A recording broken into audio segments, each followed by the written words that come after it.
അപ്പം good morning. Youth for missions ഇന്ത്യയുടെ Saturday morning Bible സ്റ്റഡിയിലേക്ക് എല്ലാവരെയും ഒരു പ്രാവശ്യം സ്വാഗതം ചെയ്യുന്നു. അപ്പോസ്തല പ്രവൃത്തികളുടെ നമ്മുടെ പഠനം അവസാനത്തിലേക്ക് നമ്മൾ വന്നിരിക്കുകയാണ്. ഇന്നത്തെ സെഷൻ എന്ന് പറയുന്നത് 25-26 അധ്യായമാണ്. വായിച്ചുകൊണ്ട് വന്നു എന്ന് ഞാൻ വിശ്വസിക്കുന്നു. കാരണം ഒരുപാട് വാക്യങ്ങൾ ഉള്ളതുകൊണ്ട് ചില ഭാഗങ്ങൾ നമ്മൾ സ്കിപ്പ് ചെയ്യും, പ്രത്യേകിച്ച് പൗലോസിൻ്റെ സാക്ഷ്യത്തിൻ്റെ ഭാഗം. നിങ്ങൾ വായിച്ചുകൊണ്ട് വന്നു എന്ന് ഞാൻ വിശ്വസിക്കുന്നു. പെട്ടെന്ന് ഈ 2 അധ്യായങ്ങൾ കുറച്ച് സ്പീഡിൽ മുന്നോട്ട് പോകാൻ ആഗ്രഹിക്കുന്നു. നിങ്ങൾ ട്രാക്ക് ചെയ്യും എന്ന് വിശ്വസിക്കുന്നു. ഇന്നത്തെ നമ്മുടെ സ്റ്റഡി എനിക്ക് പെട്ടെന്ന് തീർക്കേണ്ടതുണ്ട്. കാരണം നമ്മുടെ മിഷൻ ലീഡേഴ്സ് പല സ്റ്റേറ്റിൽ നിന്ന് വന്നിട്ടുണ്ട്. അപ്പോൾ അതിൻ്റെ മീറ്റിംഗ് നടന്നുകൊണ്ടിരിക്കുകയാണ്.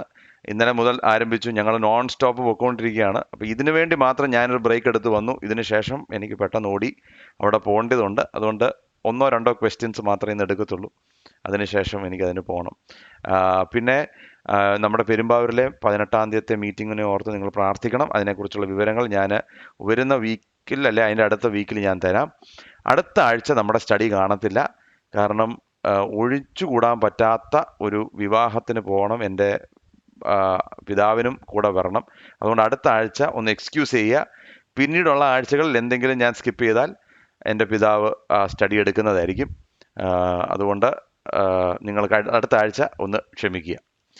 ഓൾറൈറ്റ്, നമ്മളിപ്പോൾ അവസാനത്തെ ഭാഗത്ത് പൗലോസ് റോമിലെത്തിയില്ല. റോമിലേക്കുള്ള വഴിയിലേക്ക് ഇങ്ങനെ പൊയ്ക്കൊണ്ടിരിക്കുകയാണ്. തൻ്റെ അവസാനത്തെ മിഷനറിയുടെ യാത്രയുടെ അവസാന ഭാഗത്തിലേക്ക് നമ്മൾ വന്നിരിക്കുകയാണ്.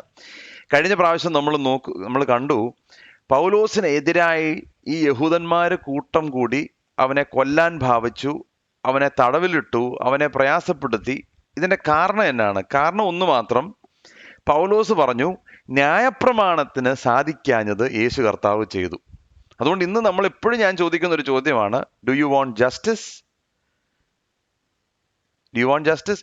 നമുക്ക് നീതിയാണ് വേണ്ടതെങ്കിൽ നമുക്കറിയാം നമ്മൾ ആരും രക്ഷപ്പെടത്തില്ലെന്നുള്ളത് നമുക്കറിയാം. പാപികളായ ഒറ്റൊരുത്തൻ രക്ഷപ്പെടത്തില്ലെന്നുള്ളത് നമുക്കറിയാം. So the question is, do you want justice or do you want Jesus? യേശുവിനെ വേണോ നീതി? അപ്പോൾ യേശുവിൻ്റെ നീതി പ്രവൃത്തിയിലൂടെ അല്ലാതെ രക്ഷിക്കപ്പെടുവാൻ ഒരു മനുഷ്യന് സാധിക്കത്തില്ല. ന്യായപ്രമാണം യാതൊരു കാരണവശാലും മോശമാണെന്നല്ല പറയുന്നത്, പക്ഷെങ്കിൽ ന്യായപ്രമാണത്തിന് രക്ഷിക്കാൻ സാധിക്കത്തില്ല. ഇത് പറഞ്ഞത് കൊണ്ട് തടവിലിട്ടു, അവനെ കൊല്ലാൻ ശ്രമിച്ചു. Because he preach the gospel of grace. എന്നാൽ നമ്മൾ കഴിഞ്ഞതിൻ്റെ അങ്ങേ പ്രാവശ്യം നമ്മൾ സ്റ്റഡിയിൽ പഠിച്ചു, ദൈവം പൗലോസിനൊരു വാക്ക് കൊടുത്തു. എന്താണ് വാക്ക്? രാത്രിയിൽ കർത്താവ് അവൻ്റെ അടുക്കൽ നിന്ന് ധൈര്യമായിരിക്കുക, നീ എന്നെക്കുറിച്ച് യെരുശലേമിൽ സാക്ഷീകരിച്ചതുപോലെ റോമിലും സാക്ഷീകരിക്കേണ്ടതാകുന്നു എന്ന് അരുളി ചെയ്തു. അപ്പോൾ ദൈവം ഒരു കാര്യം പൗലോസിനോട് പറഞ്ഞു, ഇവിടെ യെരുശലേമിൽ നീ എനിക്ക് വേണ്ടി സാക്ഷിയായി നിന്നു, ശരി, നല്ല കാര്യം. ഇവിടെ കൊണ്ട് നിൽക്കത്തില്ല, നീ റോമിലും എനിക്ക് സാക്ഷിയായി തീരും എന്ന് പറഞ്ഞാൽ പൗലോസിൻ്റെ ഒരു ആഗ്രഹം എന്താണ്? റോമിൽ പോകണം. ദൈവത്തിൻ്റെ ഇഷ്ടം എന്താണ്? റോമിൽ പോകണം. ദൈവം വ്യക്തമായിട്ട് പൗലോസിനോട് പറഞ്ഞു, നീ എനിക്ക് വേണ്ടി റോമിൽ പോകും. ഇതെല്ലാം കറക്റ്റ് ആണെങ്കിലും ഈ യെരുശലേമിൻ്റെയും റോമിൻ്റെ ഇടയ്ക്ക് 3 വർഷത്തെ ഒരു ചുറ്റിത്തിരിവ്. ഇതെന്തുകൊണ്ട് സംഭവിക്കുന്നു പ്രിയമുള്ളവരെ? അപ്പോൾ സാധാരണ മനുഷ്യനാണെങ്കിൽ യെരുശലേമിൽ കർത്താവിനോട് പറഞ്ഞു, നീ ഇവിടെ എൻ്റെ സാക്ഷിയാകണം, അതുപോലെ തന്നെ റോമിൽ. നമ്മൾ പിറ്റേ ദിവസം ടിക്കറ്റ് എടുത്ത് റോമിലേക്ക് പോകും. എന്നാൽ അത് സാധിക്കുന്നില്ല. നേരെ യെരുശലേമിൽ നിന്ന് തടവിലേക്കാണ് പോകുന്നത്. കൈസരിയിൽ പോകുന്നു, കൈസരിയിൽ തടവിലാകുന്നു. അപ്പോൾ എന്തുകൊണ്ട് ഇത് സംഭവിക്കുന്നു? ഇപ്പം ഇതിനകത്ത് നമ്മളൊരു ലെസൺ പഠിക്കണം. ആ ലെസൺ എന്താണ്? God doesn't always give us the details, but he always gives us the grace. എപ്പോഴും ഡീറ്റെയിൽസ് കർത്താവ് പറയത്തില്ല. ഓക്കെ, നീ റോമിൽ പോകണമെന്നുള്ളത് പറഞ്ഞു, ശരിയാണ്. എന്നാൽ ഇതിൻ്റെ ഇടയിൽ എന്ത് സംഭവിക്കുമെന്ന് പറഞ്ഞോ? ഇതിനിടയ്ക്ക് കപ്പൽ ഛേദം ഉണ്ടാവുമെന്ന് പറഞ്ഞോ? കൈസരിയിൽ പോയി തടവിൽ നിൽക്കുമെന്ന് പറഞ്ഞോ? അതുകൂടാതെ മാൾത്ത ഇതെല്ലാം ദ്വീപിൽ പോയി പാമ്പ് കടി ഏക്കുമെന്ന് പറഞ്ഞോ? ഇതൊന്നും പറഞ്ഞിട്ടില്ല. എന്താ പറഞ്ഞത്? നീ റോമിൽ എനിക്ക് വേണ്ടി സാക്ഷിയാണ്. ശരി, നല്ല കാര്യം. ഇത് ഈ 3 വർഷത്തിൻ്റെ ഇടയിൽ എന്തൊക്കെ സംഭവിച്ചു? ആ സംഭവ വികാസങ്ങൾ നമ്മൾ വായിക്കുമ്പോൾ ഈ മനുഷ്യൻ റോമിൽ എത്തുമെന്ന് എന്തെങ്കിലും ഗ്യാരണ്ടി ഉണ്ടോ? ഒരു ഗ്യാരണ്ടിയില്ല. പക്ഷെങ്കിൽ ദൈവം റോമിൽ നീ എനിക്ക് വേണ്ടി നിൽക്കണമെന്ന് പറഞ്ഞിട്ടുണ്ടെങ്കിൽ, ഇനി ഏത് കപ്പൽ ഛേദമാകട്ടെ, ഏത് പാമ്പേടിയാകട്ടെ, ദൈവത്തിൻ്റെ ദാസനെ ദൈവം റോമിൽ നിർത്തും. അപ്പോൾ പക്ഷെ ഒരു കാര്യം നമ്മൾ മനസ്സിലാക്കണം, എല്ലാത്തിൻ്റെ എക്സ്പ്ലനേഷൻ ദൈവം തരത്തില്ല. ഉദാഹരണം ഞാൻ പറയാം. യോസേഫിനോട് ദൈവം പറഞ്ഞു, നിന്നെ ഞാൻ വലിയ പുള്ളിയാക്കാൻ പോവാണ്. കറ്റകൾ അവൻ്റെ മുമ്പിൽ വണങ്ങുന്നു, സഹോദരന്മാർ കുമ്പിടുന്നു, സകല പരിപാടിയും. എന്നാൽ ആ ദർശനം കാണിച്ചപ്പോൾ പൊട്ടക്കിണർ കാണിച്ചോ? കാണിച്ചില്ല. പോത്തിഫേറിന്റെ വീട് കാണിച്ചോ? ഇല്ല. കാരാഗ്രഹം കാണിച്ചോ? കാണിച്ചില്ല. കാരണം എന്നാ? ദൈവത്തിന്റെ പദ്ധതിയുടെ ഡീറ്റെയിൽസ് ദൈവം എപ്പോഴും വെളിപ്പെടുത്തത്തില്ല. പക്ഷെ ഒരു കാര്യം ദൈവമക്കൾ വിശ്വസിക്കണം, അവിടെ എത്തിക്കുമെന്ന് കർത്താവ് പറഞ്ഞിട്ടുണ്ടെങ്കിൽ കർത്താവ് എത്തിച്ചിരിക്കും. അതാണ് നമ്മുടെ ഉറപ്പ്. അപ്പോൾ പൗലോസിന്റെ ജീവിതത്തിൽ പൗലോസിനോട് പറഞ്ഞു, നീ റോമിൽ നിൽക്കേണ്ടിയവനാണ്, പക്ഷെ ഡീറ്റെയിൽസ് ഒന്നും കൊടുത്തില്ല. But he always gives us the grace. Okay, നമുക്ക് ഇന്ന് നമ്മുടെ സെക്ഷനിലേക്ക് പെട്ടെന്ന് തിരിയാം. അപ്പോസ്തല പ്രവൃത്തികൾ 25-ാമത്തെ അധ്യായത്തിന്റെ 1 മുതൽ 7 വരെയുള്ള വാക്യം. ആക്സ് 25, 1-7. ഫെസ്തോസ് സംസ്ഥാനത്ത്, കഴിഞ്ഞ പ്രാവശ്യം ഫേലിക്സിന്റെ ആയിരുന്നു ട്രയൽ, ഇപ്പോൾ ഫെസ്തോസിന്റെ മുമ്പിൽ നിൽക്കുകയാണ്. ഫേലിക്സ് ആണെങ്കിൽ മടി പിടിച്ചു, ഇപ്പോൾ ഫെസ്തോസിന് മുമ്പിൽ നിൽക്കുകയാണ്. ഫെസ്തോസ് സംസ്ഥാനത്തിൽ വന്നിട്ട് 3 നാൾ കഴിഞ്ഞ ശേഷം കൈസരിയിൽ നിന്ന് യെരുശലേമിലേക്ക് പോയി. അപ്പോൾ മഹാപുരോഹിതന്മാരും യഹൂദന്മാരും പ്രധാനികളും പൗലോസിന്റെ നേരെ അവന്റെ സന്നിധിയിൽ അന്യായം ബോധിപ്പിച്ചു. ദയ ചെയ്ത് അവനെ യെരുശലേമിലേക്ക് വരുത്തേണ്ടതിന് അവർ പൗലോസിന് പ്രതികൂലമായി അവനോട് അപേക്ഷിച്ചു. വഴിയിൽ വെച്ച് അവനെ ഒടുക്കിക്കളവാൻ അവൻ ഒരു പതിയിരുപ്പ് നിർത്തി. അതിന് ഫെസ്തോസ്, പൗലോസിനെ കൈസരിയിൽ സൂക്ഷിച്ചിരിക്കുന്നു, ഞാൻ വേഗം അവിടേക്ക് പോകുന്നുണ്ട്. നിങ്ങളിൽ പ്രാപ്തിയുള്ളവർ കൂടെ വന്ന് ആ മനുഷ്യന്റെ നേരെ അന്യായമുണ്ടെങ്കിൽ ബോധിപ്പിക്കട്ടെ എന്ന് ഉത്തരം പറഞ്ഞു. അവൻ ഏകദേശം 8-10 ദിവസം അവരുടെ ഇടയിൽ താമസിച്ച ശേഷം കൈസരിലേക്ക് മടങ്ങിപ്പോയി. പിറ്റേന്ന് ന്യായാസനത്തിൽ ഇരുന്ന് പൗലോസിനെ വരുത്തുവാൻ കൽപ്പിച്ചു. അവൻ വന്നാറെ യെരുശലേമിൽ നിന്ന് വന്ന യഹൂദന്മാർ ചുറ്റും നിന്ന് അവന്റെ നേരെ കഠിന കുറ്റം പലതും ബോധിപ്പിച്ചു. അപ്പോൾ ഇവിടെ എന്താണ് സംഭവിക്കുന്നത്? ഫെസ്തോസ് ഒരുപാട് മടി പിടിച്ചു, ഫേലിക്സ് ഒരുപാട് മടി പിടിച്ചു. എന്നിട്ട് ഇതിങ്ങനെ മാറ്റി വെച്ചു. കാരണം എന്നാ? അദ്ദേഹത്തിന് യാതൊരു തീരുമാനം എടുക്കാൻ തയ്യാറല്ലായിരുന്നു. എന്നാൽ ഫെസ്തോസ് അങ്ങനല്ല. ഫെസ്തോസ് വന്നതുടനെ വിതിൻ 3 days കൈസരിയിലേക്ക് പോകുന്നു, യെരുശലേമിലേക്ക് പോകുന്നു. കൈസരിയിൽ നിന്ന് യെരുശലേമിലേക്ക് പോകുന്നു. യെരുശലേമിൽ പോകുമ്പോൾ അവിടെ നമ്മൾ മനസ്സിലാക്കേണ്ടത് 2 വർഷം തടവിൽ പൗലോസിനെ ആക്കി. ഈ 2 വർഷം തടവിൽ പൗലോസിനെ ആക്കി കഴിയുമ്പോഴെങ്കിലും ഈ യഹൂദന്മാരൊന്ന് വിട്ടുകൊടുക്കണ്ടേ? ഫെസ്തോസ് വന്നു കഴിഞ്ഞ് 3 ദിവസം കഴിഞ്ഞപ്പോൾ നേരെ ഉന്നയിക്കുന്നു, ഇവനെ നമുക്ക് എന്തെങ്കിലും ചെയ്തേ ഒക്കത്തുള്ളൂ. അപ്പോൾ അവരുടെ ഉള്ളിലെ എന്തുമാത്രം വൈരാഗ്യവും ദേഷ്യവുമാ, എന്തുമാത്രം, എന്താണ് ഉദ്ദേശം? എന്നിട്ട് പറഞ്ഞു അവനെ യെരുശലേമിൽ കൊണ്ടുവരണം വിചാരണയ്ക്ക്. യെരുശലേമിൽ കൊണ്ടുവരാൻ അവനോട് പറഞ്ഞതിന്റെ കാരണം എന്നാ? വേറൊന്നും കൊണ്ടല്ല, വരുന്ന വഴിക്ക് പിന്നെ ഇവനെ കൊല്ലണം. പ്രിയമുള്ളവരെ, നിങ്ങൾ ചിന്തിച്ചിട്ടുണ്ട് ഇത്രയും വൈരാഗ്യവും ഇത്രയും ഇവനോട് ഈ പൗലോസിനെ വെറുക്കാൻ പൗലോസ് എന്താണ് ചെയ്തത്? ഒന്ന് ചിന്തിച്ചിട്ടുണ്ടോ? ആ കാലത്ത് എത്രയോ കവർച്ചക്കാർ, എത്രയോ കള്ളന്മാർ, എത്രയോ കൊലപാതകന്മാർ, എത്രയോ വലിയ പൗലോസ് എന്താ ചെയ്തത്? സത്യസുവിശേഷം പ്രസംഗിച്ചു. ഈ ഒരു സുവിശേഷം പ്രസംഗിച്ചതിന് ഇത്രയും 2 വർഷം തടവിലായിട്ടും ഇത് മറന്നു പോകാതെ ഉള്ളിൽ ഇത്രയും ദേഷ്യം വെച്ചുകൊണ്ടിരിക്കുന്നത്. അതുകൊണ്ടാണ് പ്രിയമുള്ളവരെ ഞാൻ പറയുന്നത്, ഈ ലോകത്തിന്റെ പ്രഭു ഈ ലോകത്തിന്റെ മക്കളുടെ കണ്ണുകളെ കുരുടാക്കിയിരിക്കുകയാണ്. ഇതൊരു ഡീമോണിക്, ഇതൊരു സ്പിരിച്വൽ പ്രോബ്ലമാണ്. സാധാരണ മനുഷ്യർക്കില്ലാത്ത എന്ത് ചെയ്തിട്ടാ? എന്തോ ഒരു ദേഷ്യം. എന്നാൽ അവിടെ വെച്ച് പല കുറ്റങ്ങൾ അവന്റെ നേരെ ചാർത്തി. ഫെസ്തോസ് ആണെങ്കിൽ എങ്ങനെയെങ്കിലും ഇത് തീർക്കണം എന്നുള്ളതാണ്. 25-ാമത്തെ അധ്യായത്തിന്റെ 8 മുതൽ 12 വരെ. പൗലോസോ യഹൂദന്മാരുടെ ന്യായപ്രമാണത്തോടാകട്ടെ, ദൈവാലയത്തോടാകട്ടെ, കൈസരോടാകട്ടെ ഞാൻ ഒരു കുറ്റവും ചെയ്തിട്ടില്ല. യഹൂദന്മാരോടും കുറ്റം ചെയ്തിട്ടില്ല, റോമിനോടും കുറ്റം ചെയ്തിട്ടില്ല എന്ന് പ്രതിപാദിച്ചാൽ ആ കുറ്റങ്ങളെ തെളിയിപ്പാൻ അവർക്ക് കഴിഞ്ഞില്ല. ഒരു എവിഡൻസും ഇല്ല. എന്നാൽ ഫെസ്തോസ് യഹൂദന്മാരുടെ പ്രീതി സമ്പാദിപ്പാൻ നിശ്ചയിച്ച് പൗലോസിനോട്, യെരുശലേമിലേക്ക് ചെന്ന് അവിടെ എൻ്റെ മുമ്പിൽ വെച്ച് ഈ സംഗതികളെക്കുറിച്ച് വിസ്താരം നടപ്പാൻ നിനക്ക് സമ്മതമുണ്ടോ എന്ന് ചോദിച്ചതിന് പൗലോസ്, ഞാൻ കൈസരുടെ ന്യായാസനത്തിന് മുമ്പാകെ നിൽക്കുന്നു. അവിടെ എന്നെ വിസ്തരിക്കേണ്ടതാകുന്നു. യഹൂദന്മാരോട് ഞാൻ ഒരു അന്യായവും ചെയ്തിട്ടില്ല, അത് നീയും നല്ലവണ്ണം അറിഞ്ഞിരിക്കുന്നു. ഞാൻ അന്യായം ചെയ്തും മരണയോഗ്യമായത് വല്ലതും പ്രവർത്തിച്ചിട്ടുണ്ടെങ്കിൽ മരണശിക്ഷ ഏൽക്കുന്നതിന് എനിക്ക് വിരോധമില്ല. ഇവർ എൻ്റെ നേരെ ബോധിപ്പിക്കുന്ന അന്യായം നേരല്ല എന്ന് വരികിലോ എന്നെ അവർക്ക് ഏൽപ്പിച്ചു കൊടുപ്പാൻ ആർക്കും കഴിയുന്നതല്ല. ഞാൻ കൈസരെ അഭയം ചൊല്ലുന്നു എന്ന് പറഞ്ഞു. അപ്പോൾ ഫെസ്തോസ് തൻ്റെ ആലോചന സഭയോട് സംസാരിച്ചിട്ട്, കൈസരെ നീ അഭയം ചൊല്ലിയിരിക്കുന്നു, കൈസരുടെ അടുക്കലേക്ക് നീ പോകും എന്ന് ഉത്തരം പറഞ്ഞു. ഇപ്പൊ 2 വർഷം അവിടെ നിന്നിട്ടും ഒരു തെളിവ് പോലും ഇവർക്കുണ്ടാക്കാൻ സാധിച്ചില്ല, ഒരു തെളിവും. ഇന്നും പ്രിയമുള്ളവരെ, നമ്മുടെ നോർത്ത് ഇന്ത്യയിൽ ഒരുപാട് നമ്മുടെ ദൈവമക്കളെ ഇവർ ഇതുപോലെ അകത്തിടും. എന്തൊക്കെ കാര്യങ്ങൾ പറഞ്ഞ് അകത്തിടുന്നറിയും. ഇന്നലെയും ഇതിൻ്റെ പല കാര്യങ്ങൾ ചർച്ച ചെയ്യുമായിരുന്നു. അകത്തിട്ടിട്ട് പല കുറ്റങ്ങളും അവർ ചാർത്തും. പല കുറ്റങ്ങൾ ചാർത്തുന്നു.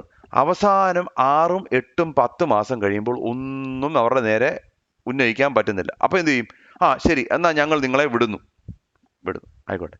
ഈ 8 മാസം കൊണ്ട് അവിടത്തെ സഭകളുടെ പ്രവൃത്തി നിന്നു പോകുന്നു. കാരണം എന്നാ? അവിടെ നടത്താൻ വേറൊരാളില്ല, സ്റ്റാൻഡ് ബൈ ഇല്ല, അവിടുത്തെ പ്രവൃത്തികൾ നിൽക്കുന്നു. 8 മാസത്തേക്ക് ആ വീട്ടിൻ്റെ ഗൃഹനാഥൻ, ആ വീടിൻ്റെ അപ്പൻ, ആ വീടിൻ്റെ ഭർത്താവ് ജയിലിനകത്ത, ഭാര്യയ്ക്കും ഭർത്താവിനും ഇടപെടാൻ സാർ. ആ സമയം കൊണ്ട് അവരുടെ ഉള്ളം തകരുന്നു, ആരോഗ്യം നഷ്ടപ്പെടുന്നു. അവസാനം എന്തോ പറയുന്നത്? കുറ്റം. പക്ഷെങ്കിൽ പിടിച്ചകത്തിടാനുള്ളത് അവരുടെ കയ്യിലുണ്ട്. എങ്ങനെയെങ്കിലും പിടിച്ച് അവരകത്തിടും. അകത്തിട്ടതിന് ശേഷം മാസങ്ങൾ കഴിഞ്ഞിട്ട് പറയും തെളിയിക്കാനൊന്നും ഇല്ലാത്തതുകൊണ്ട് നിങ്ങളെ വിടുമ്പോഴത്തേക്ക് എന്തുമാത്രം നഷ്ടം ആ സമയം കൊണ്ട് ഉണ്ടാകുന്നെന്ന് ഓർത്ത് നോക്കിയേ.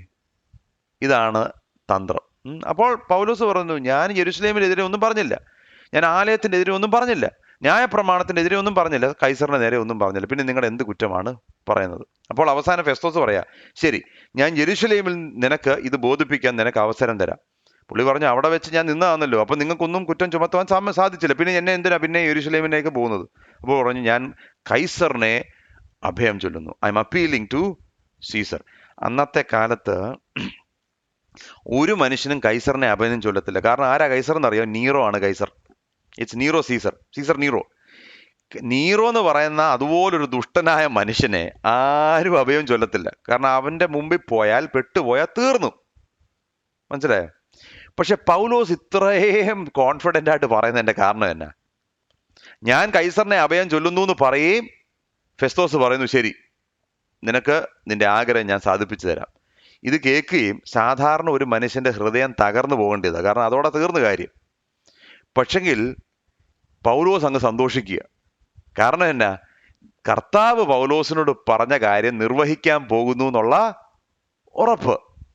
അപ്പോൾ ഈ ദൈവത്തിൻ്റെ മക്കളുടെ പ്രത്യേകത, ദൈവം അവരോട് പറഞ്ഞ ഉറപ്പിൻ്റെ മണ്ടയ്ക്കാണ് അവരുടെ തീരുമാനങ്ങൾ മുഴുവൻ, അല്ലാതെ ലോകത്തിൻ്റെ സാഹചര്യങ്ങൾ അനുസരിച്ച് അല്ല മുന്നോട്ട് പോകുന്നത് എന്ന് പറഞ്ഞു. ഇനി പൗലോസ് തൻ്റെ സാക്ഷ്യം, പൗലോസിനെ അവർ നേരെ അഗ്രിപ്പ എന്ന് പറയുന്ന രാജാവിൻ്റെ മുമ്പിലേക്ക് കൊണ്ടുവരികയാണ്. അഗ്രിപ്പ ഞാൻ പറഞ്ഞു തരാം. ഒട്ടുനാൾ കഴിഞ്ഞ ശേഷം അഗ്രിപ്പ രാജാവും ബെർണീക്കയും ഫെസ്തോസിനെ വന്ദനം ചെയ്യുവാൻ കൈസരിലെത്തി. കുറെ നാൾ അവിടെ പാർക്കുമ്പോൾ ഫെസ്തോസ് പൗലോസിന്റെ സംഗതി രാജാവിനോട് വിവരിച്ചു പറഞ്ഞത്, ഫെലിക്സ് വിട്ടുവെച്ചു പോയൊരു തടവുകാരനുണ്ട്. ഞാൻ യെരൂശലേമിൽ ചെന്നപ്പോൾ യഹൂദന്മാരുടെ മഹാപുരോഹിതന്മാരും മൂപ്പന്മാരും എൻ്റെ അടുക്കൽ വന്ന് അവൻ്റെ നേരെ അന്യായം ബോധിപ്പിച്ചു, വിധിക്ക് അപേക്ഷിച്ചു. എന്നാൽ പ്രതിവാദികളെ അഭിമുഖമായി കണ്ട് അന്യായത്തെക്കുറിച്ച് പ്രതിവാദിപ്പാൻ കിട്ടും മുമ്പ് യാതൊരു മനുഷ്യനെയും ഏൽപ്പിച്ചു കൊടുക്കുന്നത് റോമാക്കാർക്ക് മര്യാദയല്ല എന്ന് ഞാൻ അവരോട് ഉത്തരം പറഞ്ഞു. ആകയാൽ അവർ ഇവിടെ വന്ന് കുടിയാറെ ഞാൻ ഒട്ടും താമസിയാതെ പിറ്റേന്ന് തന്നെ ന്യായാസനത്തിൽ ഇരുന്ന് ആ പുരുഷനെ കൊണ്ടുവരുവാൻ കൽപ്പിച്ചു. വാദികൾ അവൻ്റെ കുറ്റം നിന്ന് ഞാൻ നിരൂപിച്ചിരുന്ന കുറ്റം ഒന്നും ബോധിപ്പിക്കാതെ സ്വന്തം മതത്തെക്കുറിച്ചും ജീവിച്ചിരിക്കുന്നു എന്ന് പൗലോസ് പറയുന്ന മരിച്ചുപോയ യേശു എന്നൊരുവനെ കുറിച്ചും ചില തർക്കസംഗതികളെ കൊണ്ടുവന്നതേ ഉള്ളൂ. ഇങ്ങനെയുള്ള വിഷയത്തിൽ വിചാരണ നടത്തേണ്ടതിന് എങ്ങനെയെന്ന് ഞാൻ അറിയുകയാൽ നിനക്ക് യെരൂശലേമിലേക്ക് പോയി അവിടെ ഈ സംഗതികളെക്കുറിച്ച് വിസ്താരം നടപ്പാൻ സമ്മതമുണ്ടോ എന്ന് ചോദിച്ചു. എന്നാൽ പൗലോസ് ചക്രവർത്തി തിരുമനസ്സിലെ വിധിക്കായി തന്നെ സൂക്ഷിക്കണം എന്ന് അഭയം ചൊല്ലുകയാൽ കൈസരുടെ അടുക്കൽ അയക്കുവോളം അവനെ സൂക്ഷിപ്പാൻ കൽപ്പിച്ചു. ആ മനുഷ്യന്റെ പ്രസംഗം കേൾപ്പാൻ എനിക്കും ആഗ്രഹമുണ്ടായിരുന്നു എന്ന് അഗ്രിപ്പാവ് ഫെസ്തോസിനോട് പറഞ്ഞതിന് നാളെ കേൾക്കാം എന്ന് അവൻ പറഞ്ഞു. അപ്പോൾ ഇവിടെ നിങ്ങൾ കാണണം, ഇവിടെ അഗ്രിപ്പ രാജാവ് എന്ന് പറയുന്ന ഒരു കഥാപാത്രം വരികയാണ്. ഇത് ഞാൻ നിങ്ങൾക്കൊന്ന് വൺസ് ആൻഡ് ഫോർ ഓൾ മനസ്സിലാക്കാൻ വേണ്ടി ഈ ഹെരോദാവ് എന്ന് പറയുന്ന കോൺസെപ്റ്റിനെ കുറിച്ചൊന്ന് പറയാം. റോമ സാമ്രാജ്യമാണ് ഈ കാലത്ത് യെരൂശലേം ഭരിക്കുന്നത്, ശരിയാണ്. അവിടെ റോമ സാമ്രാജ്യത്തിന്റെ രാജാവ് എന്ന് പറയുന്ന ഒരേ ഒരു രാജാവാണ്, അത് കൈസറാണ്. ഈ സമയത്ത് കൈസർ നീറോ ചക്രവർത്തി. പിന്നെ ഈ ഹെരോദാവ് എന്ന് പറയുന്ന രാജാവ് ആരാ? Who is this Herod? ഈ ഹെരോദാവിന്റെ കോൺസെപ്റ്റ് എന്താ? ഞാനത് പെട്ടെന്ന് പറഞ്ഞ് ഈ കാര്യങ്ങൾ ഇത് ഏത് ഹെരോദാവാണെന്ന് കൂടെ പറഞ്ഞ് മുന്നോട്ട് പോകാം. ഈ ഹെരോദാവ് എന്ന് പറയുന്നത് ഒരു കോമൺ നെയിമാണ്, ഹെറഡ്. അപ്പോൾ ഹെറഡിന് പലതുണ്ട്. അതിൽ ഒന്നാണ് ഇപ്പം നമ്മൾ കണ്ട അഗ്രിപ്പാവ്. ഹെറഡ് ആന്റിപ്പസ് എന്ന് പറഞ്ഞ ഇങ്ങനെ പല ഹെരോദാവ്. ഈ ഹെരോദാവാണ് ഈ റോമാക്കാര് യഹൂദന്മാരുടെ കാര്യങ്ങളെ നോക്കുവാൻ വേണ്ടി അപ്പോയിന്റ് ചെയ്ത ആളുകളാണ് ഹെരോദാവ് എന്ന് പറയുന്ന ആള്. അതിന്റെ കാരണം എന്നാ, റോമാക്കാർക്ക് യഹൂദന്മാരുടെ ഈ ആചാരങ്ങളൊന്നും അറിയത്തില്ല. മനസ്സിലായോ? അപ്പൊ അതിന് പറ്റിയ ഒരാളാണ് ഈ ഹെരോദാവ്. ഈ ഹെരോദാവ് എന്ന് പറയുന്നത് യഹൂദ പാരമ്പര്യം ഉണ്ടോ എന്ന് ചോദിച്ചു കഴിഞ്ഞാൽ എങ്ങനെയാണെന്നുള്ളത് ഞാൻ പറയും. കഴിഞ്ഞ പ്രാവശ്യം എനിക്കൊന്നും സഹിച്ചാനാണെന്ന് തോന്നുന്നു, സജ്ജങ്ങളാണെന്ന് തോന്നുന്നു ഇതിനെക്കുറിച്ച് ഒരു ഡൗട്ട് ചോദിച്ചു. അപ്പോൾ അതിനെ ക്ലാരിറ്റി വരുത്താൻ വേണ്ടി ഞാൻ അതിന്റെ ഡീറ്റെയിൽസ് ഒന്ന് പറയുന്നുള്ളൂ. ഇവര് യാക്കോവിന്റെ സന്തതികളല്ല, ഇവര് യേശാവിന്റെ സന്തതികളാണ്, ഈഡമൈറ്റ്സ്. ഈ ഈഡമൈറ്റ്സ് എന്ന് പറയുന്നത് ഇവരുടെ സന്തതികളാണെങ്കിലും 165 BC ഈ പറഞ്ഞ ഈ വലിയൊരു കൂട്ടം അവർ യഹൂദ മതത്തിലേക്ക് കൺവേർട്ടായി, യഹൂദ മതത്തിലേക്ക്. അപ്പൊ രക്തം കൊണ്ട് ഇവർ അല്ലെങ്കിലും ഇവരുടെ മതം കൊണ്ട് ഇവരിപ്പോൾ യഹൂദന്മാരാണ്. ഞാൻ പറഞ്ഞ മനസ്സിലായോ? അവരുടെ മതാനുചാരങ്ങൾ ഇപ്പൊ നമ്മൾ നോക്കിക്കഴിഞ്ഞാൽ, അവരുടെ ആചാരാനുഷ്ഠാനങ്ങളൊക്കെ നോക്കിക്കഴിഞ്ഞാൽ യഹൂദന്മാരുടെ ആചാരാനുഷ്ഠാനം. പക്ഷെങ്കിൽ ഏശാവിന്റെ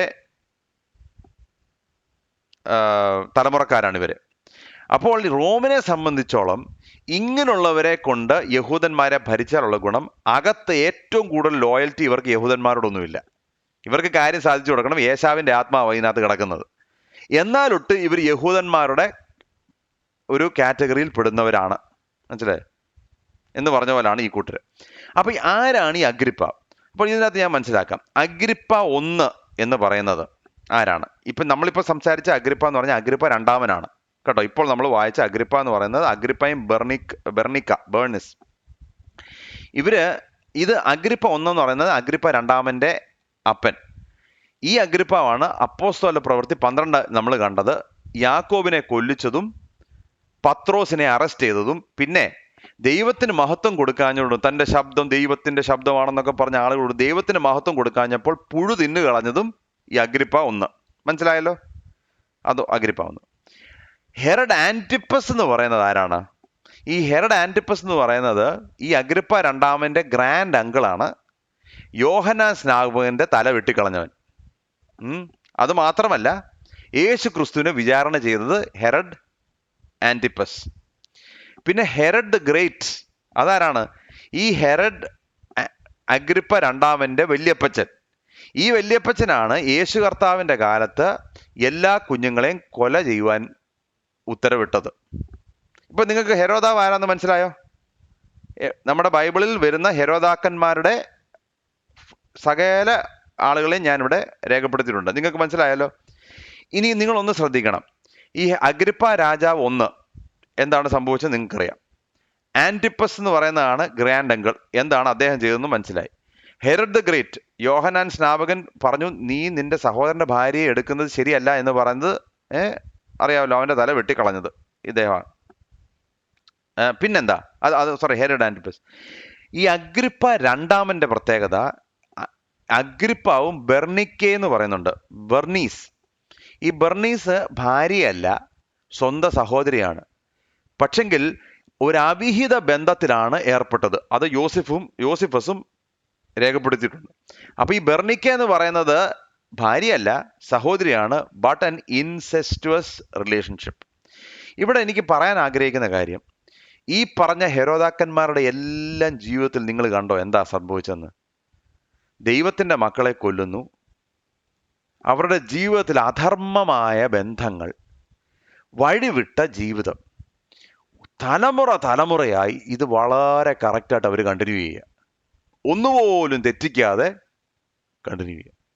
അപ്പോൾ നമുക്കൊരു കാര്യം മനസ്സിലാക്കാം, ഈ അധർമ്മത്തിനൊരു ചെയിനുണ്ട്, അതുപോലെ തന്നെ നീതിക്കൊരു ചെയിനുണ്ട്. അബ്രഹാം, ഇസഹാക്ക്, യാക്കോബ്, യോസെഫ്, നീതിക്കൊരു ചെയിനുണ്ട്. അപ്പോൾ നമ്മുടെ ജീവിതത്തിൽ എടുക്കുന്ന തീരുമാനങ്ങളിൽ നമ്മുടെ ലെഗസി ബിൽഡ് ചെയ്യാൻ ദൈവം നമ്മളെ സഹായിക്കും.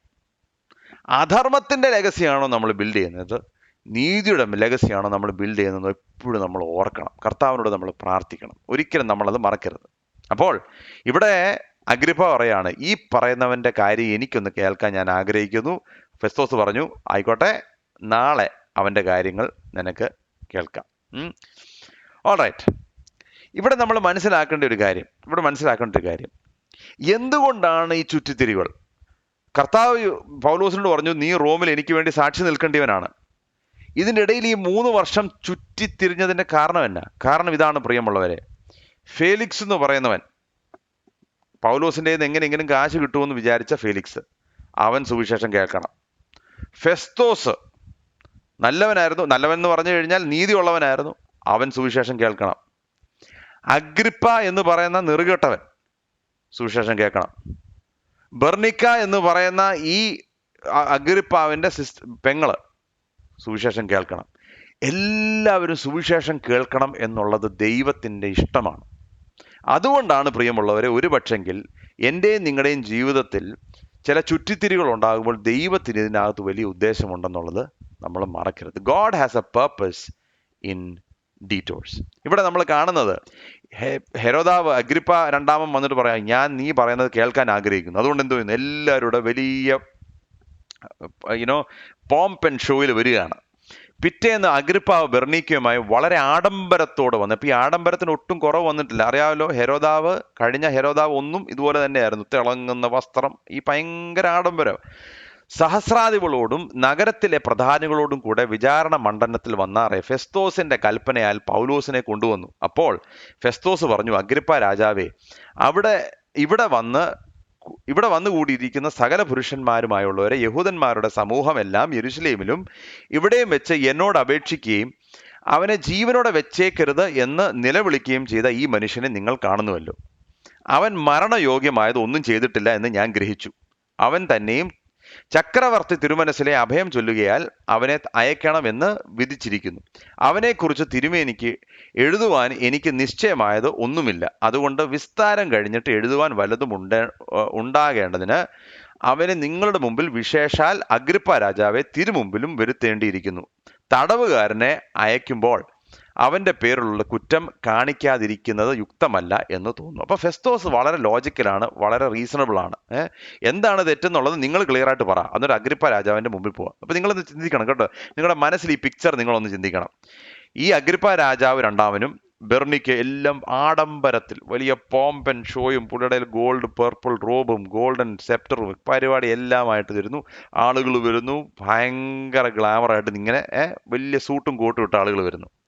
മറുവശത്ത് നിൽക്കുന്ന ആരാ? പൊക്കം കുറഞ്ഞ് തലമുടിയില്ലാതെ ഒരു തടവിൽ നിന്ന 2 വർഷം തടവിൽ നിന്ന് അറിയാമല്ലോ ഏകദേശം അവസ്ഥ എന്താന്ന്.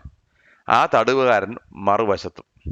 ഒന്ന് ഓർത്ത് നോക്കിയേ, ഇത്രയും പേര് വലിയ പത്രാസമായിട്ട് ഇവിടെ നിൽക്കുന്നു, മറുവശത്ത് ഒരു മനുഷ്യൻ, കാണാൻ വലിയ യോഗ്യതയില്ല, തലമുടിയുമില്ല, രോഗമുണ്ട്, സകല ഒരു സൈഡിൽ നിൽക്കുകയാണ്. എന്നാൽ ഇന്ന് ചരിത്രത്തിൽ ഒരുപക്ഷെങ്കിൽ ഏറ്റവും കൂടുതൽ ഇൻഫ്ലുവൻഷ്യൽ വ്യക്തികളിൽ ഒരുവനാണ് പൗലോസ്. ഹെരോദ രണ്ടാമൻ ആരാന്ന് നിങ്ങളോട് ഞാൻ ഇത്രയും ക്ലിയർ ആയിട്ട് സ്ലൈഡ് ഷോ അടിച്ച് കാണിച്ചുകൊണ്ടാണ് നിങ്ങൾക്ക് ഇതാരാണെന്ന് പോലും മനസ്സിലായത്. കാരണം എന്നാണെന്നറിയോ? ഈ ലോകത്തിന്റെ പത്രാസിലൊന്നും അല്ല കാര്യം ഇരിക്കുന്നത്. ദൈവസന്നിധിയിൽ ഭക്തന്റെ ഇൻഫ്ലുവൻസ് എന്ന് പറയുന്നുണ്ടല്ലോ, അവന് ഷോയും വേണ്ട, സൂട്ടും വേണ്ട, കോട്ടും വേണ്ട, തലമുടി വെക്കുകയും വേണ്ട, ഒരു പരിപാടിയും ചെയ്യണ്ട. അവനെ സംബന്ധിച്ചോളം അവൻ ദൈവത്തിന്റെ സന്നിധിയിൽ നേരോടെ നിന്നാൽ അവൻ പറയുന്ന വാക്കിന്റെ വില എന്ന് പറയുന്നത് ഭയങ്കര സംഭവമാണ്. എന്നാൽ ഇന്ന് ലോകത്തിന് വില കൊടുക്കുന്ന എന്തിനാ? ഈ പറയുന്ന ഷോ ബിസിനസ്സിനാ. ഷോ ബിസിനസ്, അങ്ങനെ നിൽക്കണം, ഇങ്ങനെ നിൽക്കണം, അതിനകത്തൊന്നും കാര്യമില്ല, അതിനകത്തൊന്നും ഒരു കാര്യമില്ല. അത്ര ഇഫക്റ്റീവായിട്ട് നിൽക്കുക. എന്നിട്ട് എന്താണ്? അനുവാദം ചോദിച്ചു. പൗലോസ് സാക്ഷ്യം പിന്നെയും പറയാണ്. ഞാൻ സാക്ഷ്യം നമ്മൾ പല പ്രാവശ്യം അപ്പോസ്തല പ്രവൃത്തികൾ നോക്കിക്കൊണ്ട് ഞാനത് വീണ്ടും ആവർത്തിക്കുന്നില്ല. എങ്കിലും 3 വാക്യങ്ങൾ വായിക്കാം. വരുന്ന വാക്യം 26-ാമത്തെ അധ്യായത്തിന്റെ 5-ാമത്തെ വാക്യം. ഞാൻ നമ്മുടെ മാർഗത്തിൽ സൂക്ഷ്മത ഏറിയ ഭേദപ്രകാരം പരീശനായി ജീവിച്ചു എന്ന് അവർ ആദ്യം മുതൽ അറിയുന്നു. അവർക്ക് മനസ്സുണ്ടെങ്കിൽ സാക്ഷ്യം പറയാം. അവർക്കറിയാം ഞാൻ ആരാണെന്നുള്ളത്. 8-ാമത്തെ വാക്യം. ദൈവം മരിച്ചവരെ ഉയർപ്പിക്കുന്നത് വിശ്വാസയോഗ്യമല്ല എന്ന് നിങ്ങൾക്ക് തോന്നുന്നത് എന്ത്? നസറനായ യേശുവിന്റെ നാമത്തിന് വിരോധമായി പലതും പ്രവർത്തിക്കണം എന്ന് ഞാനും വിചാരിച്ചു സത്യം. അപ്പോൾ ഇതായിരുന്നു എൻ്റെ പഴയ കാലം. പിന്നെന്താണ്? അവസാനം തന്റെ ജീവിതത്തിൽ ദമസ്കോസിന്റെ പടിവാതിൽക്കൽ വെച്ച് എന്ത് സംഭവിച്ചു എന്ന് പറഞ്ഞിട്ട് അവസാനം 18-ാമത്തെ വാക്യത്തിൽ പറയുന്നു, അവർക്ക് പാപമോചനവും എന്നിലുള്ള വിശ്വാസത്താൽ ശുദ്ധീകരിക്കപ്പെട്ടവരുടെ ഇടയിൽ അവകാശവും ലഭിക്കേണ്ടതിന് അവരുടെ കണ്ണു തുറപ്പാനും അവരെ ഇരുളിൽ നിന്ന് വെളിച്ചത്തിലേക്കും സാത്താന്റെ അധികാരത്തിൽ നിന്ന് ദൈവത്തിങ്കിലേക്കും തിരിപ്പാനും ഞാൻ ഇപ്പോൾ നിന്നെ അവരുടെ അടുക്കൽ അയക്കുന്നു എന്ന് കൽപ്പിച്ചു. എന്താണ് പൗലോസിന്റെ കമ്മീഷൻ എന്നും പൗലോസ് പറയുന്നു. പൗലോസിനെ അവിടെ പൗലോസ് സാക്ഷി പറയാണ്. എന്താണ് പൗലോസ് പറയുന്നത്? ആദ്യം പറയുന്നത് ഇത്രയുണ്ട്. എന്താണ് പറയുന്നത്? പൗലോസിന്റെ ജീവിതത്തിൽ, അല്ലെങ്കിൽ പൗലോസിനെ തന്നെ എക്സോണറേറ്റ് ചെയ്യാനോ പൗലോസിനെ തന്നെ എന്താ പറയണ്ടേ, നീതീകരിക്കാനല്ല ഇവിടെ ശ്രമിക്കുന്നത്. പൗലോസ് മുമ്പിൽ ഈ ആളുകളുടെ ഇടയിൽ നിൽക്കുമ്പോൾ പൗലോസിന് ഒറ്റ ഉദ്ദേശമുണ്ട്. എന്താണ്? അഗ്രിപ്പ രാജാവ് സുവിശേഷം കേൾക്കണം, ദൈവത്തിന്റെ ഹിതമെങ്കിൽ അവൻ മാനസാന്തരപ്പെടണം. തനിക്ക് കിട്ടിയ അവസരം എന്തിനു വേണ്ടിയാണ് പൗലോസ് ഉപയോഗിക്കുന്നത്? അഗ്രിപ്പ രാജാവ് മാനസാന്തരപ്പെടുവാൻ വേണ്ടി. അതാണ് പൗലോസിന്റെ ഉള്ളിലെ ആഗ്രഹം. 2 കാര്യങ്ങളാണ് പൗലോസിന്റെ മെയിൻ തീംസ്. ഒന്ന്, യേശു ക്രിസ്തുവിന്റെ പുനരുത്ഥാനം എന്ന് പറഞ്ഞാൽ അവൻ മസിഹ എന്നുള്ളതിന്റെ തെളിവ്. 2, യേശു ക്രിസ്തു മരിച്ചവരുടെ ഇടയിൽ നിന്ന് ഉയർത്തെഴുന്നേറ്റത് കൊണ്ട് ജീവിതങ്ങളെ മാറ്റിമറിക്കുവാൻ എൻ്റെ ജീവിതം നല്ല സാക്ഷ്യം. 2 വിഷയങ്ങൾ. The gospel and the power of the gospel, the resurrection of Jesus and the reality of his resurrection. ഇത്രയേ ഉള്ളൂ കാര്യങ്ങൾ. അപ്പൊ എന്താണ് പറയുന്നത്? Paulose sharing his story for God's glory. ഞാൻ പറഞ്ഞ മനസ്സിലായോ? തൻ്റെ സാക്ഷ്യം ദൈവനാമ മഹത്വത്തിന് വേണ്ടി പങ്കുവെക്കുന്നു. My story for God's glory. പ്രിയമുള്ളവരെ, നമുക്ക് എല്ലാവർക്കും ദൈവം സാക്ഷ്യം തന്നിട്ടുണ്ട്. ആ സാക്ഷ്യം പങ്കുവെക്കുവാൻ നാം തയ്യാറാകണം. പലപ്പോഴും നമ്മൾ പറയുന്നൊരു കാര്യമുണ്ട്. എന്താണെന്നറിയോ? എനിക്ക് വലിയ സാക്ഷ്യമൊന്നുമില്ല. പൗലോസ് എന്ന് പറയുന്നത് എന്നാ, ഈ സ്തെഫാനോസിനെ കൊല്ലുവാൻ സാക്ഷി നിന്നവനാണ്, സഭയെ പീഡിപ്പിച്ചവനാണ്. ചിലപ്പോൾ നമ്മളിങ്ങനല്ലേ, വലിയ സാക്ഷ്യമൊന്നുമില്ലെന്ന് പറയും.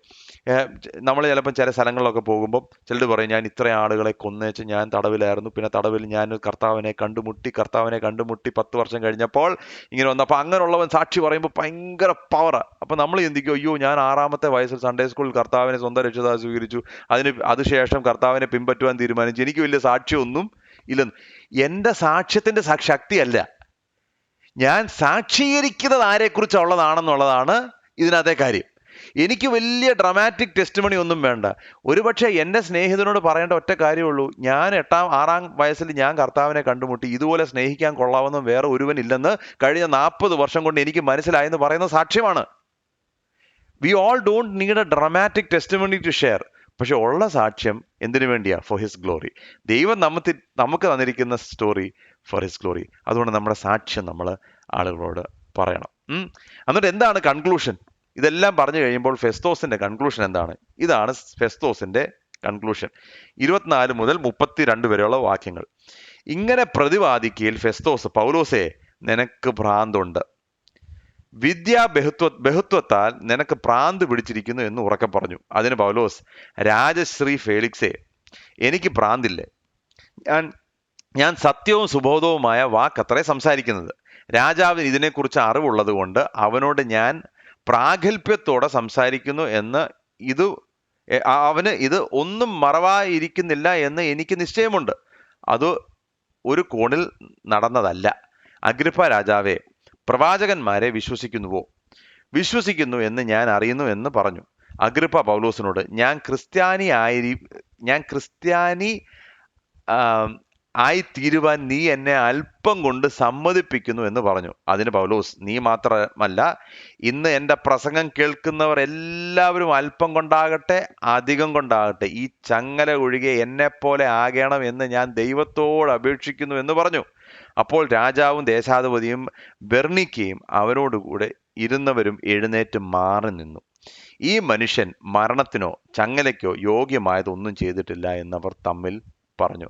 കൈസറെ അഭയം ചൊല്ലിയിരുന്നില്ലെങ്കിൽ അവനെ വിട്ടയപ്പാൻ കഴിയുമായിരുന്നു എന്ന് അഗ്രിപ്പ ഫെസ്തോസിനോട് പറഞ്ഞു. അപ്പോൾ ഇവിടെ നിങ്ങൾ മനസ്സിലാക്കണം പ്രിയമുള്ളവരെ, ഇതെല്ലാം കഴിയുമ്പോൾ ഒന്നാമത്തെ റിയാക്ഷൻ, ഫെസ്തോസ് മാന്യമായ മനുഷ്യനാണ്, പക്ഷെങ്കിൽ പൗലോസിനെ നോക്കിയിട്ട് പറഞ്ഞു, നീ ഈ പുനരുത്ഥാനത്തിനെ കുറിച്ചൊക്കെ പറയുന്നു, നിനക്ക് ഭ്രാന്തുണ്ട്. ചിലപ്പോൾ നമ്മൾ സുവിശേഷം പറയുമ്പോൾ ചില കൂട്ടർ വന്നിട്ട് പറയും, നിനക്ക് തലയ്ക്ക് വെളിവില്ല. കഴിഞ്ഞ എൻ്റെ ഒരു ചെറിയൊരു വീഡിയോ ക്ലിപ്പിംഗ്, പാപമാണ് ഈ ലോകത്തെ പ്രശ്നത്തിൻ്റെ കാര്യമായ പ്രശ്നം എന്ന് പറഞ്ഞ് നമ്മുടെ ഒരു അപ്പോളജറ്റിക്സ് മീഡിയയിലെ ഒരു ക്ലിപ്പ് എൻ്റെ ഒരു പ്രസംഗത്തിന് ഇട്ട് അത് കുറച്ച് വൈറലായി. പാപമാണ്, അതുകൊണ്ട് ഈ പാപത്തിന്റെ പ്രശ്നം ഒരിക്കലും ഒരു പാർലമെന്റ് ഹൗസിലോ ഒരു വൈറ്റ് ഹൗസിലോ സോൾവ് ചെയ്യാൻ സാധിക്കത്തില്ല എന്ന് പറഞ്ഞ് ഞാൻ പറഞ്ഞ ഒരു ചെറിയൊരു ക്ലിപ്പ്. പാപത്തിന്റെ പ്രായശ്ചിത്തം ക്രിസ്തു മാത്രം. ഞാനത് ക്ലിപ്പിട്ട് കഴിഞ്ഞപ്പോൾ എന്നെ അവർ ടാഗ് ചെയ്തുകൊണ്ട് കുറേ പേര് എന്നെ മെസ്സേജ് ചെയ്തു. ഒരുപാട് പേര് മെസ്സേജ് ചെയ്തതിൽ ഒരുപാട് പേര് വിശ്വാസികൾ. എന്നാൽ വിശ്വാസത്തിലല്ലാത്തവർ പറഞ്ഞു, നിങ്ങൾക്ക് എന്തിന്റെ സോക്കേടാ? ഒരു സ്ത്രീ എനിക്ക് മെസ്സേജ് ചെയ്തത്, എനിക്കറിയത്തില്ല അവരാരാണെന്ന്. നിങ്ങൾക്ക് എന്തിന്റെ സോക്കേടാ? ഈ കാണുന്നവരോടെല്ലാം പാപമാണ് പ്രശ്നം എന്ന് പറയുന്നത്, നിങ്ങൾക്ക് എന്താ പ്രശ്നം? നിങ്ങൾക്ക് എന്താണ് പ്രശ്നം? ഈ കുഞ്ഞുങ്ങളൊക്കെ പാപികളാണോ എന്നൊക്കെ പറഞ്ഞ് വലിയ കാര്യമായിട്ട് മെസ്സേജ് അയക്കുന്നു. പിന്നെ ഞാൻ പിന്നെ അതിന് ചില ഉത്തരങ്ങളൊക്കെ കൊടുത്ത് അതിനവർക്ക് മറുപടി തരാനൊന്നും സാധിച്ചില്ല. അതുകൊണ്ട് അതവിടെ നിൽക്കും. അപ്പോൾ ഒരു കൂട്ടര് നമ്മൾ ഇതിനെക്കുറിച്ചൊക്കെ പറയുമ്പോൾ ഭ്രാന്താണെന്ന് പറയും. മറ്റേ കൂട്ടരെന്തോ അഗ്രിപ്പ രാജാവ് എന്തുവാ, അഗ്രിപ്പ രാജാവിനോട് പൗലോസ് തന്നെ പറഞ്ഞു. പൗലോസ് പറയാണ്, അഗ്രിപ്പ രാജാവെ, നിനക്കറിയാം, നീ യഹൂദന്മാരുടെ കൂടെ നിന്നവനാ, നിനക്കറിയാം യേശുക്രിസ്തുവിനെ മരിച്ചവരുടെ ഇടയിൽ നിന്ന് ഉയർപ്പിച്ചത് ഒരു മൂലയിൽ നടന്ന കാര്യമല്ല, ഒരു കോണിൽ നടന്ന കാര്യമല്ല. ഇത് നിങ്ങളെല്ലാം കണ്ടതാ. നിങ്ങൾ റോമാക്കാരൻ മുദ്രയും വെച്ച് സകലത് ഉറപ്പ് വെച്ച് തീർത്ത് നിങ്ങൾ ഇതിന്റെ മണ്ടയ്ക്ക് നിങ്ങൾക്ക് എല്ലാ കാര്യങ്ങളും അറിയാം. നിങ്ങൾക്കറിയാം ശിഷ്യന്മാര് ശരീരം മോട്ടിച്ചല്ല, നിങ്ങൾക്കറിയാം. നിങ്ങൾ ആരെങ്കിലും മോട്ടിച്ചാൽ അതും നിങ്ങൾക്കറിയാം മോട്ടിച്ചല്ല. കാരണം അങ്ങനെ ആണെങ്കിൽ പിന്നെ ഇതങ്ങ് കാണിച്ചാൽ മതിയല്ലോ. അപ്പോൾ ചുരുക്കത്തിൽ പറഞ്ഞാൽ നിങ്ങൾക്ക് വളരെ ക്ലിയർ ആയിട്ട് അറിയാം അസാധാരണമായതൊന്നും സംഭവിച്ചു. പക്ഷെങ്കിൽ എന്താ പറയുന്നത്? നീ അല്പം കൊണ്ട് എന്നെ ക്രിസ്ത്യാനിയാക്കും എന്ന് വിചാരിക്കുന്നുവോ എന്ന് പറഞ്ഞാൽ, അഗ്രിപ്പ രാജാവിനോട് കുറച്ചുകൂടെ സംസാരിച്ചാൽ ഇവൻ ക്രിസ്ത്യാനിയായി പോവും. പക്ഷെങ്കിൽ ആ സമയം കൊണ്ട് അദ്ദേഹം മാറി നിൽക്കുകയാണ്. അതിന് ഉത്തരം എന്താണ് പൗലോസ് പറയുന്നത്? പൗലോസ് പറയാ, ഈ ചങ്ങല ഒഴികെ ഇവിടെ നിൽക്കുന്നവരെല്ലാവരും എന്നെ പോലാകണമെന്നാണ് എൻ്റെ ആഗ്രഹം. ഞാനൊന്ന് ചോദിക്കട്ടെ പ്രിയമുള്ളവരെ, നമ്മളെ ബുദ്ധിമുട്ടിക്കുകയും നമ്മെ നിന്ദിക്കുന്നവരും കർത്താവിൻ്റെ സ്നേഹം കൊണ്ട് പുതിയപ്പെടണം എന്ന് നാം യഥാർത്ഥത്തിൽ ആഗ്രഹിക്കുന്നുണ്ടോ? യഥാർത്ഥത്തിൽ നമുക്ക് പറയാം, അവരും ഗോസ്പൽ അറിയണം, അവരും അറിയണം. നമ്മൾക്ക് നമ്മളോട് പ്രശ്നം ഉണ്ടാക്കുന്നവര് യഥാർത്ഥത്തിൽ നമ്മളെപ്പോലെ ക്രിസ്തുവിന്റെ സ്നേഹം അനുഭവിക്കണം നമ്മൾ ആഗ്രഹിക്കുന്നുണ്ടോ? ഞാൻ ഈയിടെ ഒരു ചർച്ചിന്റെ അടുക്കൽ ചെന്നപ്പോൾ അവിടുത്തെ പാസ്റ്റർ എന്നോട് പറഞ്ഞു, ഈ സ്ഥലം, അതായത് ചർച്ച് നിൽക്കുന്ന സ്ഥലത്തിന്റെ ഒരു മൂല വലിയ പ്രശ്നം ഉണ്ടാക്കിയ ആളുകൾ. കാരണം ഇവിടെ ചർച്ച് വരുവാൻ സമ്മതിക്കത്തില്ല. അവർ പ്രശ്നം ഉണ്ടാക്കി 1.5 വർഷം ബുദ്ധിമുട്ടിച്ച് കളഞ്ഞു. അവിടുത്തെ വാച്ച്മാനെ കെട്ടിയിടുകയും വാച്ച്മാനെ തല്ലുകയും അവിടെ അകത്ത് കയറാൻ സമ്മതിക്കാതെയും എല്ലാം ഇരിക്കുക. എന്നിട്ട് അവിടെ ഒരു ചെറിയൊരു കെട്ടിടം പണിയണമെന്ന് ആഗ്രഹമുണ്ട്. കെട്ടിടം പണിയാൻ സമ്മതിക്കത്തില്ല, ഒന്നും സമ്മതിക്കത്തില്ല. അവസാനം ഈ പോലീസെല്ലാം ഇടപെട്ട് പറഞ്ഞു, ഇത് ഇവരുടെ സ്ഥലമാണ്, ഇവർക്ക് ഇവിടെ പള്ളി പണിയാൻ അനുവാദം കൊടുക്കണം. അപ്പോൾ പള്ളി പണിയാൻ അനുവാദം കിട്ടിക്കഴിഞ്ഞപ്പോൾ ആ പാസ്റ്ററിന്റെ കണ്ണിൽ നിന്ന് കണ്ണുനീര് വന്നിട്ട് എന്നോട് പറയാ, എൻ്റെ ആഗ്രഹം എന്നാണെന്നറിയോ ചെറിയ ബ്രദറെ, നമ്മളിവിടെ ആദ്യത്തെ ആരാധന വരുമ്പോൾ തിരുവത്താഴം കൂടാൻ ഈ പ്രശ്നം ഉണ്ടാക്കിയവരും മാനസാന്തരപ്പെട്ട് നമ്മളോട് കൂടെ വരണം. അതാണ് ആഗ്രഹം. അതാണ് യഥാർത്ഥ ക്രിസ്തു സ്നേഹം. അല്ലാതെ നിനക്ക് കിട്ടേണ്ടത് കിട്ടിയില്ലോ, നിന്നെ ഇനി ഞാൻ ഈ പ്രദേശത്ത് അടുപ്പിക്കത്തില്ല, നിന്നെ ഞാൻ തീർത്ത് കളയാം, അതൊന്നും വിശ്വാസിയുടെ മനോഭാവമല്ല. അവരും നമ്മളെപ്പോലെ ഈ ചങ്ങല ഒഴികെ എന്നെ പോലെ ആയിത്തീരണം എന്നാഗ്രഹിക്കുന്നത്. അങ്ങനെ ഒരു ഹൃദയം ദൈവം നമുക്ക് തരട്ടെ. എന്നാൽ ഇവിടെ പറയാണ്, അഗ്രിപ്പാവും അവസാനം ഫെസ്തോസും എല്ലാം കൂടെ ഡിസ്കസ് ചെയ്തിട്ട് പറയാം, ഇവൻ ഒരു തെറ്റും ചെയ്തിട്ടില്ല, ഇങ്ങനെയാണ് ഇവനെ വെറുതെ, അപ്പോൾ 2 വർഷം വെറുതെ ഇല്ലയോ അവനെ തടവിലാക്കിയത്? വെറുതെ ഇല്ലയോ? പക്ഷെങ്കിൽ ചില കാരാഗ്രഹ പ്രമാണങ്ങളൊക്കെ കർത്താവിനെ അറിയണമെങ്കിൽ ഇങ്ങനെയൊക്കെ ആകണം. ആട്ടെ, അത് വിട്. ഉടനെ പൗലോസ് പറയുമല്ല, എന്നാ പിന്നെ ഞാൻ എന്തിനാണ് ഞാൻ ഈ കൈസറിനെ അഭയം ചൊല്ലിയത്? അങ്ങ് ചൊല്ലാതിരുന്നിരുന്നെങ്കിൽ ഞാൻ രക്ഷപ്പെട്ടു പോയനെ നല്ല പൗലോസ് പറയുന്നത്. പൗലോസിന് ഭയങ്കര സന്തോഷം. കാരണം എന്നാ, ഞാൻ ഇനിയും കൈസറിന്റെ മുമ്പിൽ നിന്ന് സുവിശേഷം പറയേണ്ടിവനാണ്. ഇപ്പൊ ഈ കാണുന്ന ലോക്കൽ രാജാക്കന്മാരുടെ മുമ്പിൽ ഞാൻ സുവിശേഷം പറഞ്ഞു, ഇനിയിപ്പോൾ അവസാനം കൈസറോടെ ഉള്ളൂ, കൈസറിനോട് സുവിശേഷം പറഞ്ഞേ എനിക്ക് തീരൂ. അതുകൊണ്ട് പുള്ളിയെ സംബന്ധിച്ചോളം പുള്ളിക്ക് യാതൊരു വിഷമവുമില്ല. എന്താണ്, റോമിൽ പോകാൻ തയ്യാറായിട്ട് നിൽക്കുകയാണ്. അതുകൊണ്ട് നമുക്കുള്ള ലെസൺസ് എന്താണ്, നമുക്കുള്ള പാഠങ്ങൾ പെട്ടെന്ന് ഒരുമിച്ച് നോക്കി ഇത് ചിന്തിച്ച് അവസാനിപ്പിക്കുന്നത്. What is the lesson for us? 1, God's sovereignty in all circumstances. ദൈവത്തിൻ്റെ പരമാധികാരം എന്ന് പറയുന്നത് എല്ലാ അവസ്ഥകളിലും, നമ്മൾ ചിന്തിക്കാത്ത അവസ്ഥകളും, കാരാഗ്രഹം എന്ന് പറയുന്ന ബുദ്ധിമുട്ടും പീഡനം എന്ന് പറയുന്ന ആ വഴികളിലൂടെ ഒക്കെ നമ്മൾ സഞ്ചരിക്കുമ്പോൾ ദൈവത്തിന് ഒരു ദൈവത്തിന്റെ പരമാധികാരത്തിന്റെ കീഴിൽ വരുന്നതാണ് ദൈവം അറിയാതെ ഒരു കാര്യം നടക്കുന്നില്ല. ഒന്ന്. രണ്ടാമത്തെ lesson, God allows detours and may not give us the details. ചുറ്റിത്തിരിവുകൾ ദൈവം അനുവദിക്കുന്ന ഒന്നാണ്. അതിൻ്റെ സകല കാര്യങ്ങളും അതുമായിട്ട് ബന്ധപ്പെട്ട ഡീറ്റെയിൽസും ദൈവം മുന്നമേ തരണം എന്നില്ല. റോമിൽ നിൽക്കണമെന്ന് പറയും, പക്ഷെങ്കിൽ അടുത്ത 3 വർഷം നീ എന്താ ചെയ്യാൻ പോകുന്നതെന്നുള്ളത് ദൈവം പറഞ്ഞു തരണം എന്ന് ഇല്ല. രണ്ടാമത്തെ lesson. So when detours happen, don't get disillusioned. ഇങ്ങനത്തെ ചുറ്റിത്തിരിവ്, പക്ഷെ കർത്താവ് എൻ്റെ ജീവിതത്തിൻ്റെ മേലുള്ള വിളി ഇതല്ലല്ലോ എന്ന് പറയരുത്. ആ വിളിയിലേക്ക് നീ പോകുകയാണ്, പോകുന്ന വഴിയിൽ ചില ചുറ്റിത്തിരിവുകൾ ഉണ്ട്. 3, ശ്രദ്ധിച്ച് കേട്ടോ, ഇത് വളരെ ഇമ്പോർട്ടൻറ്റ് പോയിന്റ് ആണ്. Success is not measured by results but by obedience.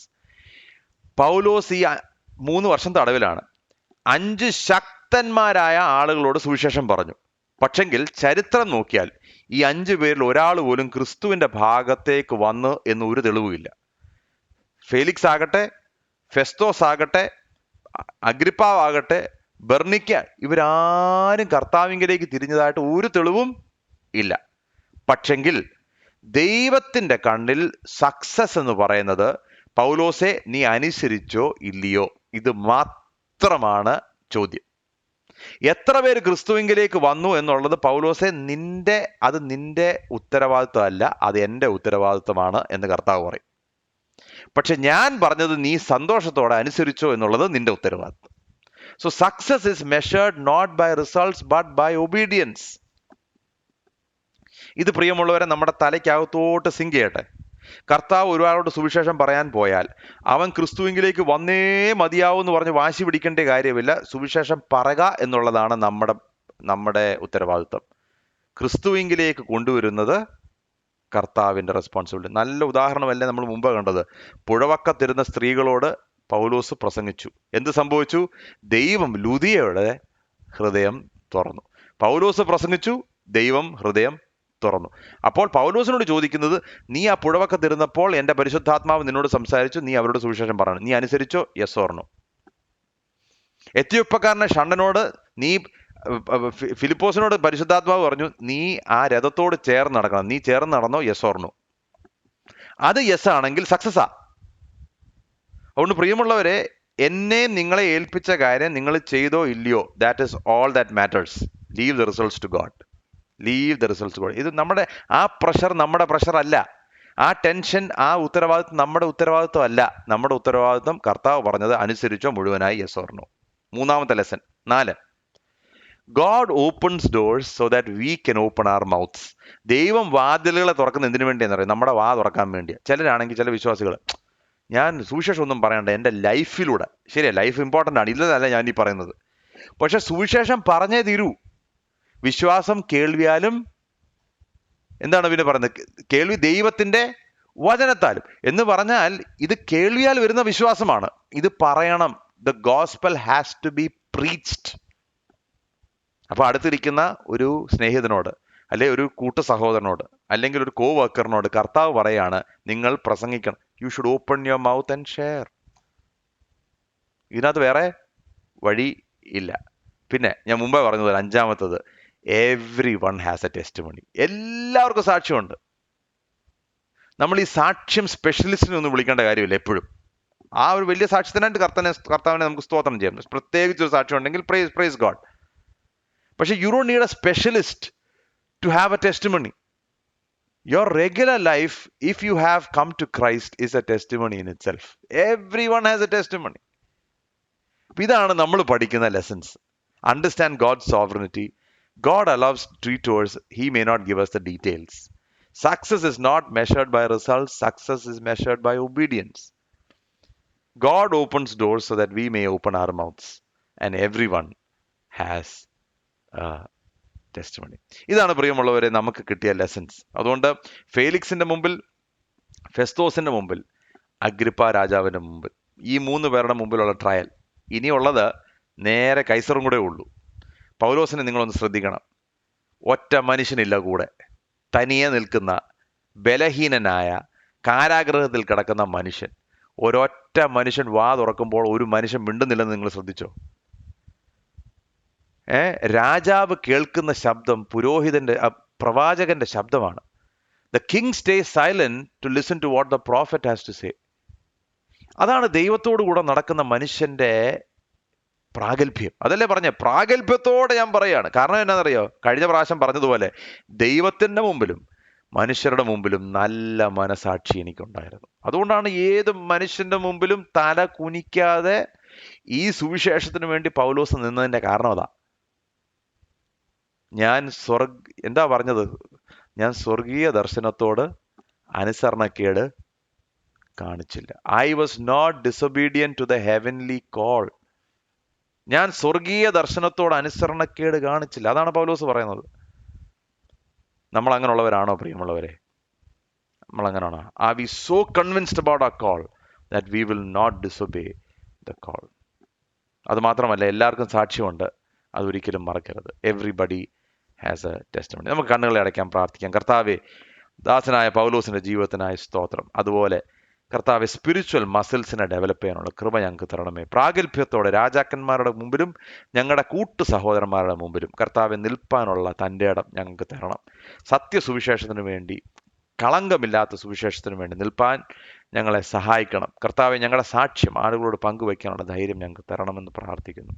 കർത്താവെ, ചുറ്റിത്തിരിവുകൾ കർത്താവെ ഞങ്ങളുടെ ജീവിതത്തിൽ വരുമ്പോൾ ദൈവത്തിന് വലിയ പദ്ധതികളുണ്ട് എന്ന് മനസ്സിലാക്കുവാൻ, Lord, even when you don't give us the details, help us to know that there is a purpose in detours. അത് മനസ്സിലാക്കാനുള്ള കൃപ ഞങ്ങൾക്ക് തരണമേ എന്ന് ഞങ്ങൾ പ്രത്യേകം പ്രാർത്ഥിക്കുകയാണ്. കർത്താവെ, ഇന്ന് ഞങ്ങളെ കേൾപ്പിച്ചതും ഓർമ്മപ്പെടുത്തിയിട്ടുമായുള്ള കാര്യങ്ങൾക്കായിട്ട് സ്തോത്രം. പ്രത്യേകിച്ച് കർത്താവെ, അനുസരണമാണ് ഞങ്ങളുടെ ഉത്തരവാദിത്വം, അതിൻ്റെ ഫലമല്ല ഉത്തരവാദിത്വം. So we want to obey you God and leave the results to you. അങ്ങനെ നീ പറയുന്നത് കേൾക്കുവാനും അനുസരിക്കുവാനുള്ള കൃപ ഞങ്ങൾക്ക് തരണമേ എന്ന് പ്രാർത്ഥിക്കുന്നു. ഞങ്ങളുടെ പ്രാർത്ഥന കേട്ടതുകൊണ്ട് സ്തോത്രം. ഈ ഒരു മോഡൽ ഞങ്ങളുടെ ജീവിതം മുന്നേറുവാൻ കർത്താവെ, സ്വർഗീയ ദർശനത്തോട് അനുസരണക്കേട് കാണിക്കാതെ ഞങ്ങളുടെ ഓട്ടം ഓടി തീർക്കുവാൻ ഞങ്ങൾ ഓരോരുത്തരെയും സഹായിക്കണമേ എന്ന് പ്രാർത്ഥിക്കുന്നു. പ്രാർത്ഥന കേട്ടതുകൊണ്ട് സ്തോത്രം. യേശു മുഖാന്തരം യാചിക്കുന്നു, കൃപയോടെ കേൾക്കണം.